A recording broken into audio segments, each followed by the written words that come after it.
Hey, how's it going, my fellow survivors? I hope you guys are doing well. In this video, I'm going to be doing something controversial, something not a lot of other YouTubers are doing right now, which is speaking positively about The Last of Us Part 2. Now, I know the cool thing to do right now is to hate on Part 2 and shit all over Neil Druckmann for the decisions he made with the story, which is understandable. I don't agree with a certain decision he made in the narrative, and a couple of days ago I was pissed at him. After I seen those major spoilers, I thought back to PSX 2016 when Neil said he was gonna do right by the fans and he told us to trust him. That story choice is definitely not doing right by the fans, and it caused me and pretty much everyone else to distrust him and lose all faith in the game. But my views on the game have changed. I recently watched a new hour-and-a-half long video filled with all new gameplay and cutscenes, and after watching it, it restored my faith in the game. It made me truly believe that no matter what, this game is still going to be amazing, and there's a chance it could still end up being my game of the year. Now, I know you're probably thinking, I'm a shill, a cuck, an SJW sympathizer, or whatever you want to call me. It's fine. But just because the majority of people hate the game doesn't mean I have to. And I have my reasons as to why I'm more hopeful for the game than I was before, and we're about to get into that right now. But before I do, I want to give you guys a spoiler warning because I will be talking about the story. Don't know how deep I'm gonna go, but just in case I say a spoiler you don't want to hear, I want to give you time to exit, so I'll give you guys 3 seconds to exit before I jump into it. 1, 2, 3. Alright, let's do it.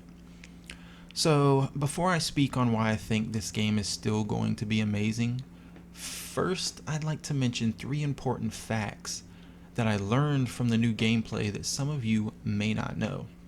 So first off, Ellie can indeed swim in Part 2. So that lets us know that Joel kept his word from the first game and actually taught her how to swim after all. And in the footage, Ellie falls into the water, and I was worried at first because I didn't see any floating pallets nearby, so I thought she was going to drown, but then she started swimming, and I was like, hell yeah. Something else you can do is drive a boat, which we knew from the release date trailer, but for a lot of people they probably just thought that was a cutscene, but we can indeed swim and drive a boat. Second, we do get to play as Joel in Part 2. I know a lot of you probably thought because of the way the story is, we'd only be playing as Ellie and She-Hulk, but nope. We will also be taking control of Joel at certain points in the story, and it's fucking awesome. Third, She-Hulk is in fact a she, not a he transitioning into a she. Not only is she 100% female, but she is also a straight female who likes the D and is not a lesbian. And they even show proof as to why she's so buff. There is a full gym in the facility she's living in with dumbbells, bench presses, and other workout equipment. So there you have it. She's not a guy, and she's not hopped up on steroids like everyone on the internet keeps memeing about. Alright, so let's get into why I think this game is still going to be amazing regardless of the story being flawed. One thing I loved in the new hour-and-a-half gameplay leak was the fact that they showed the very first 15 minutes of the game, and it was fantastic. I got legit goosebumps watching it. That intro to this game is going to make so many people happy, and it's going to bring back all those Last of Us Part 1 emotions. I mean, I rewatched it 3 times already because I loved it so much, and I'm probably going to end up watching it again. Now, something else I loved from the new leak was all the different gameplays shown. The visuals, the violence, and the animations were all fucking amazing. Everything just looked so smooth and fluid. There was Ellie gameplay where she was fighting different infected, including runners, stalkers, clickers, and shamblers. The stalker fights are intense because they run up on you and you get into these scuffles where you have to dodge and counterattack, and if you hurt them enough they actually run away and hide and you have to go after them.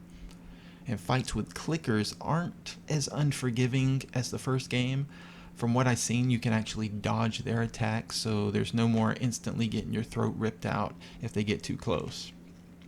Something new in Part 2 that wasn't in Part 1 is the ability to shoot off an infected's leg, and they start crawling after you. It's pretty cool and creepy to see them crawling towards you, and their dismembered stump leaves a blood trail as they crawl on the ground. It's pretty cool. And the game is filled with detail. Like Red Dead Redemption 2, you can pick up items in the world and closely examine them. And this helps when looking for codes to doors and safes, because this time you don't automatically open safes just because you have a note with a code in your inventory. You have to manually type it in, which I thought was a nice touch. And in this new leak, they also showed off some She-Hulk gameplay, which didn't look that bad. There was a part where she was in a shootout with some Seraphites.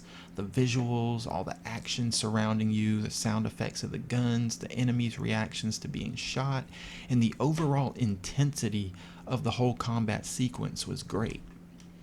In this new leak, they also showed the full scene that so many fans are pissed off at. You know what scene I'm talking about. I'm trying to be vague to avoid speaking full-on spoilers in order to avoid a copyright strike, since some YouTubers who didn't even say any specifics or show anything have gotten strikes. But yeah, that horrible scene is shown in its complete form, and man, it's hard to watch. It really is. And they show it twice in the game from what I can tell.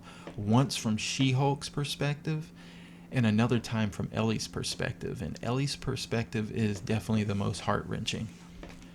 Now, from the looks of it, they're going to do their best to flesh out the backstory of She-Hulk and show her motivations and who she is as a person in order to get you to sympathize with her, relate to her, and eventually like her.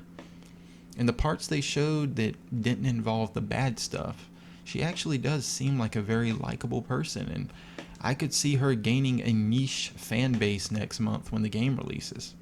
I know the majority of fans will probably despise her at first, but maybe after a second playthrough they'll end up liking her. Who knows? It'll definitely take time though after what she does, and I could honestly see myself liking her over time. I mean, she does some fucked up shit, but so did Joel. Joel was not a saint. He admitted to killing innocents after the ambush in Pittsburgh, and he killed the surgeon and a shit ton of fireflies.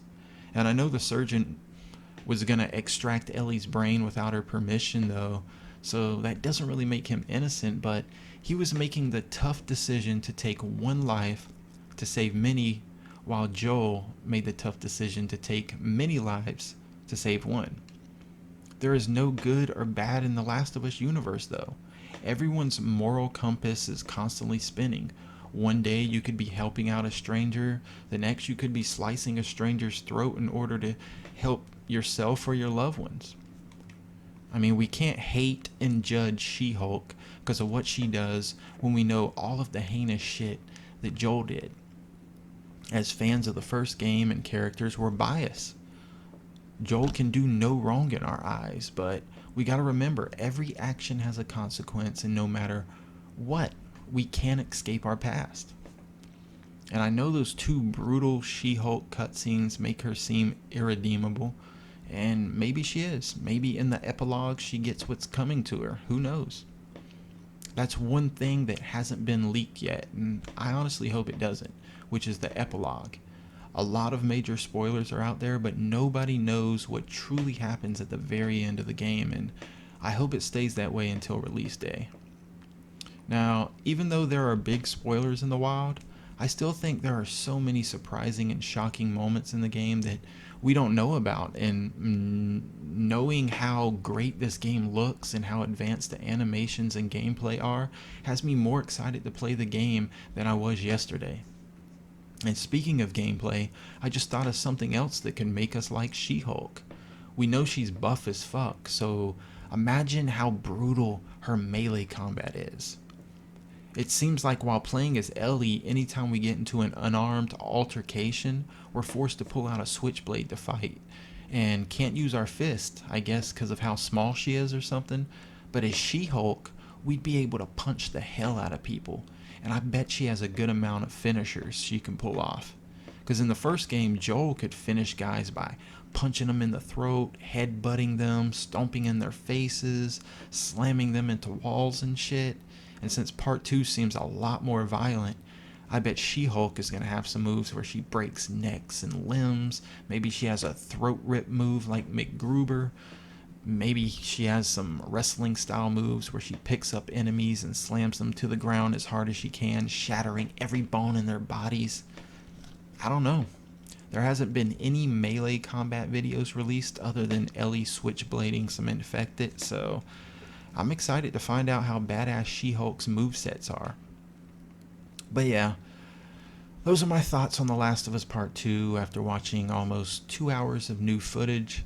Don't get me wrong, I'm still disappointed in certain aspects of the story, but everything else looks so damn good, and I'm not letting these spoilers prevent me from experiencing this game. I'm still getting this game on day one and playing it till the credits roll. After that, then I'll know how I feel about it. Because it's all about the journey from the prologue to the epilogue, not just a few moments in between. And maybe when I beat the game, I'll hate it just as much as everyone else does, but then again, maybe I'll end up loving it. I can't fully judge it until I play it for myself. And honestly, y'all shouldn't either. If you don't want to give Naughty Dog your money, just rent it from somewhere for a few bucks, then you can beat it. And if you hate it, you lost nothing. And if you love it, you still lost nothing, but you could at least give a proper review instead of condemning the game before you try it with your own two hands. And I know the story and Nil aren't the only reasons a lot of you don't want to support the game. It's also because you know how bad the work conditions are in Naughty Dog. But that's the thing. Apparently, the person leaked the game in order to force Sony to release the game quicker so that Naughty Dog devs could get their post-release bonuses sooner. Because apparently, Sony had planned to release the game in holiday 2020, aka October or November. But because of the leaks, it's coming in June. And apparently the more copies a game sells, the bigger the bonuses are for the devs. So if you feel bad for the overcrunched, overworked devs who deserve the money and the respect, support the game for their sake. But anyways, I'm going to end it here. Are any of you still hyped for the game? Are you planning to get the game on day one? Are you going to wait for a sale? Or are you never getting it at all? Let me know below. And while you do, I'm going to go rewatch the intro of The Last of Us Part 2 again, because that shit is just so good.